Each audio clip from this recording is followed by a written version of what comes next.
Welcome to the channel, Dr. J.W. Morrison, theologist. I just thought I'd quickly do the simplistics on covert narcissism. Covert narcissism is more prevalent than we think. It's not about, in its truest form, nastiness and sinfulness. I mean, there's presenters out there that are labeling every sin as a form of narcissism. Narcissism has its fruits,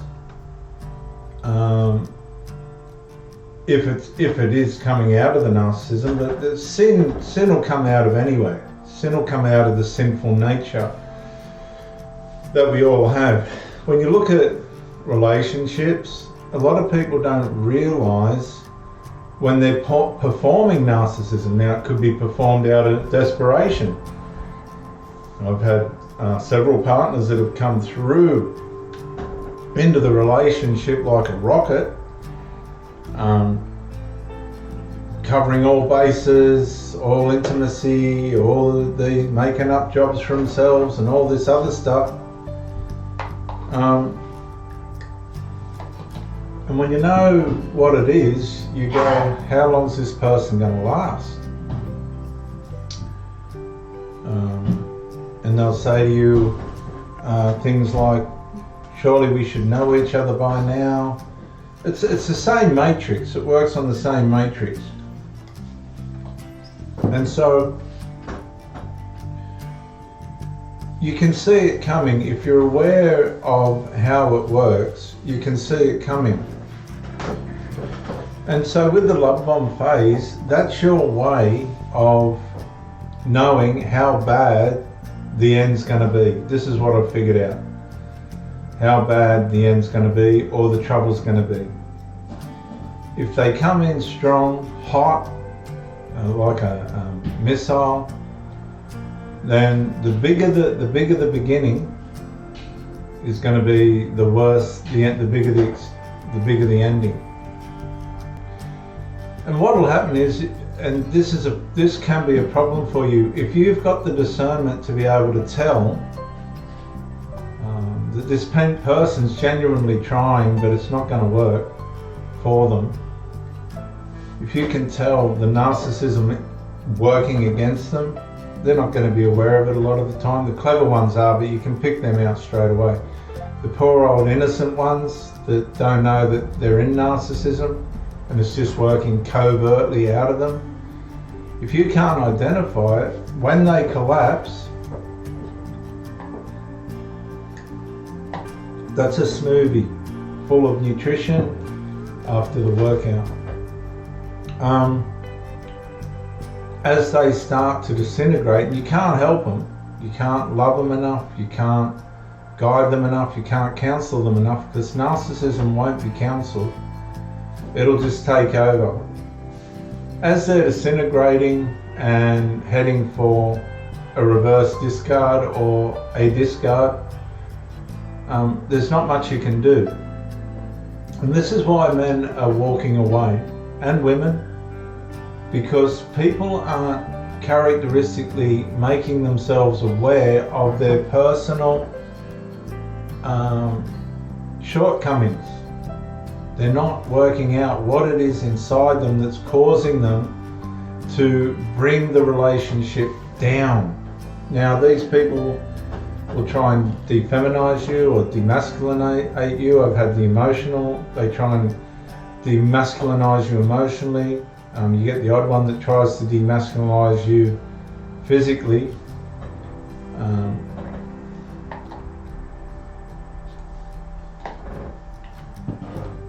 But once it's reached that stage, you should be well aware that it's time to get out. If you've confronted the issues and the person's still disintegrating, by this time they'll be running at the speed of a snail. You know that you've just experienced somebody that's been the victim of narcissism, in the sense of outworking it, and you've been the victim of it in the sense of being on the end of it.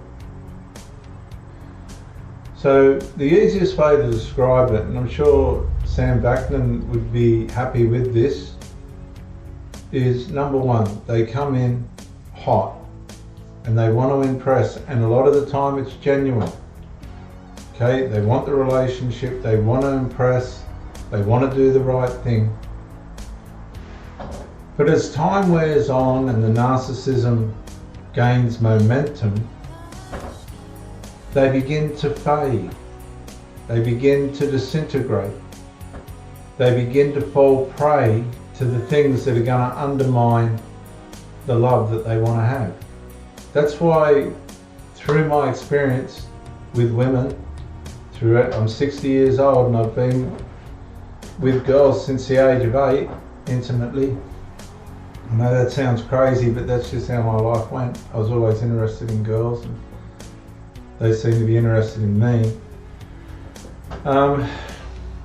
That's the only way I can put it. Some are cunning and aware, some are half aware, but others aren't aware at all. They've just got no clue how this is working against them. And so it's up to you as an individual to train yourself in covert narcissism awareness. Okay? Now, if somebody comes in hot and genuine and they're doing their best, it's not that you are judging them. It's not anything like that.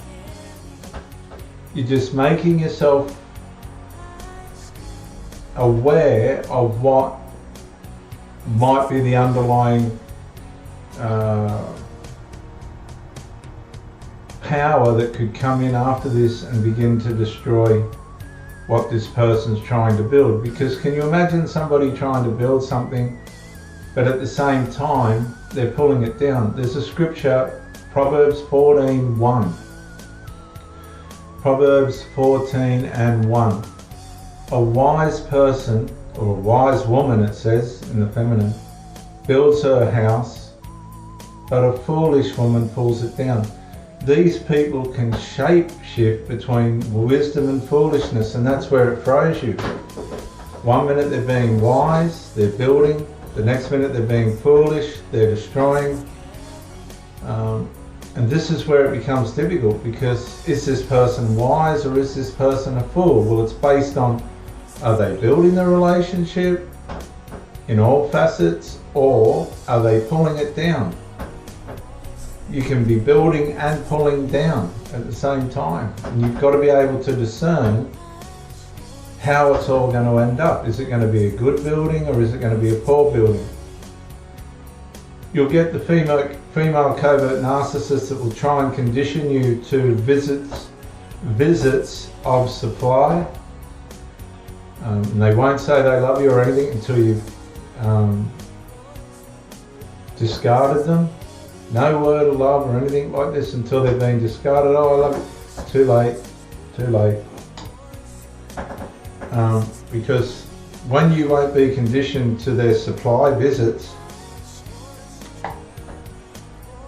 because they don't want to live with you or build anything substantial, if you're aware of that and they're trying to condition you, men as well, you have to get these people out of your life, because it's reckless and it's careless. But this suits a lot of people because it's easy. You remain free, uncommitted, but you're getting the best part of the person through intimate supply.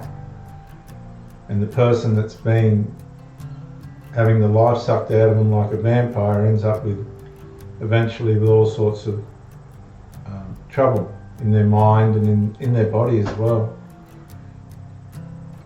So how do you try and save a relationship that you know narcissism is eating away at, that is devaluing and disintegrating in the mind of the person that you're with, even though they're not aware that they're doing that?